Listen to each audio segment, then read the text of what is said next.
lang nahuli ang isang grupo ng gun runner na umano'y nagbibigay ng security o nagsasagawa ng assassination para sa mga Pogo chief. At isang Chinese national na dating gumagamot sa mga Pogo worker na nagkakasakit. Ayon kay NBI Director Jimmy Santiago, tinitignan nila kung ang mga baril na nakuha sa mga gun runner ay nagamit sa mga krimen gawa ng pagpatay sa isang negosyante sa isang restaurant sa Makati. Nalalapit na naman natin ang ating eleksyon, no? Kaya naglilipanan na naman yung mga unlicensed firearms.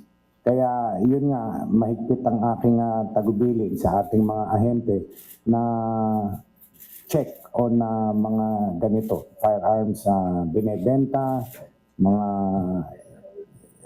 may possession ng firearms na wala namang license. Sabi ni NBI NCR Chief Ferdy Lavin, ang mga barel ay ibinenta sa mga undercover agent ng 4 na pinaniniwalaang dating security ng mga Pogo operator. Ang Chinese national naman na si Zhang Lin ay nasakote sa loob ng isang restaurant ilang sandali bago magsagawa ng medical procedure sa isang undercover agent na nagpanggap na pasyente. Ayon kay Lavin, nahuli na dati si Lin at nakapagpiyansa. Pero nagpatuloy pa rin sa illegal na gawain. Walang lisensya si Lin na manggagamot sa bansa.